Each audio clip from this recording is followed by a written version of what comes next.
Sambonana nginibingelele nginamukele le channel eMasidimina Production okubingelelayo umxolisi umfana kaDlomoza laphansi le enkandla emhlabeni wami mangabe ke uyaqala ukufika le channel ngicela ungenzele iqiniso ngokuthi ucofa subscribe maqedwe ubuka le video ushaye like bese ke uyakhomenta ke kulolu daba namhlanje ngana kwethu ngiyaye ngithanda ukuthi ke mangiza nodaba ngingalokhi phezulu ngiqale eqaleni ukuthi ke kwenzakalani kade futhi kuqale kanjani kanye futhi ke sekuqhubekani njengamanje udaba ngize ngaloko namhlanje luthi ke sekusuke ke isigubhekane ke sempi ephakathi ke kukaKhuzani mfukampongose kanye ke noSminofu mfukagumede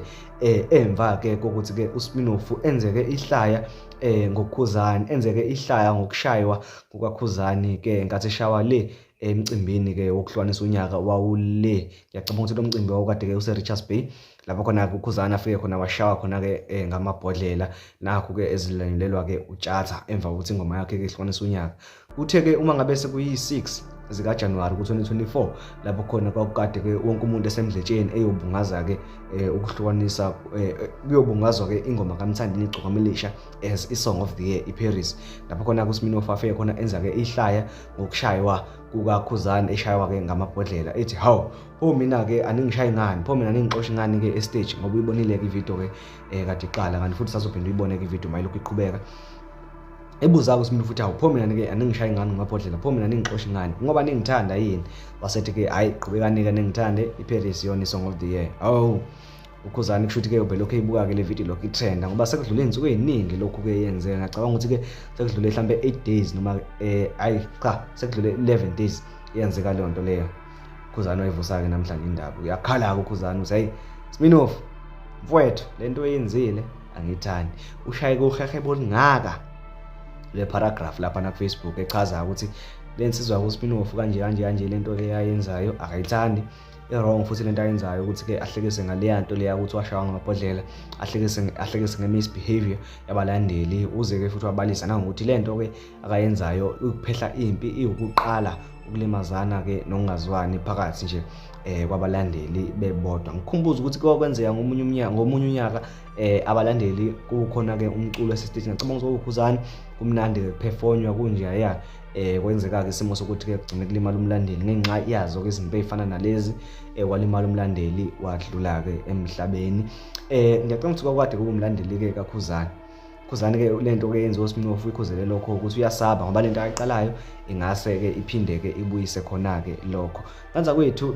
lokho sekucicele nombani ukuthi khona impi phakathi kwaSminofu noKhuzani kukhona ungazwani phakathi kwaSminofu noKhuzani ukubuze nje ukuthi ke ngonyaka odlule futhi ke around September kanje ngathi kutrend leli gama lithi ilembe uKhuzani washaya uquality ngempama uSminofu wangakhombisa ukujabulela lokho wazwabhala nepost ayithi nxa edelela ke eshaya namapost ke eshaya ama comments lapho khona ke intalapha edelela uKhuzani ekhombisa ukuthi ayimphathanga kahle ke le yanto leya uKhuzani wasenze njani yena ke ngoDecember masekhipha album yakhe wadalapha kuSminofu ke embiza ngegwababa ethi ke uculisa kwegwababa bayicule alazi ke igwababa ukuthi malikhala phana likhala kanjani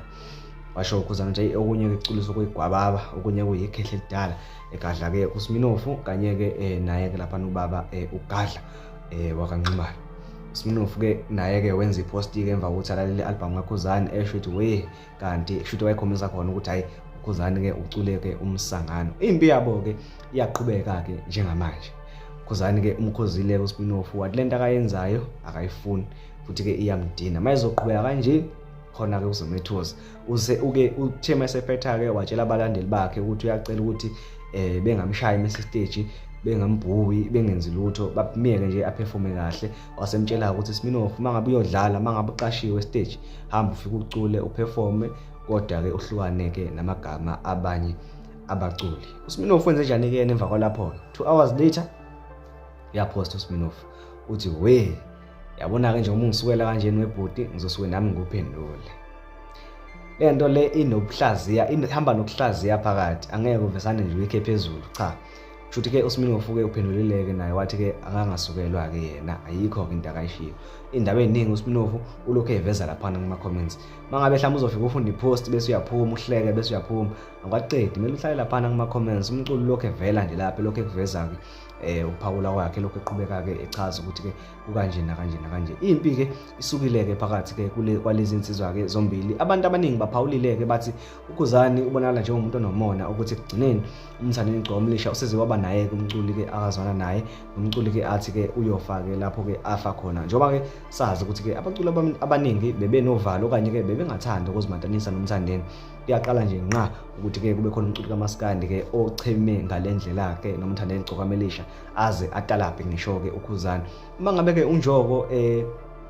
ekhombisa ukuchema noKhuzani okanye ekhuluma into ebhidanga ngoMthandeni, akaze nakanye uMthandeni akhulume kabi ngonjoko, akaze nakanye uMthandeni akhuze unjoko, uyayithatha njengokuthi ke impisi ke edlalayo. Kusho abantu njalo sekubaphatha kabi ukuthi ke uKhuzani usekhuluma kanjena ke uma ngabe ke kaSminofu ke eseta lapha. Ngana wethu mina ke angifuni ukuthi ke ngikudlela isikhathi sakho, fanele uphume njengamanje sekusile uhambe ke uyobheka ke iphalishi lakho kanye ke nabantwana bakho. Ngicela ukuthi ke ngikudedele ube ke nosuku oluhle.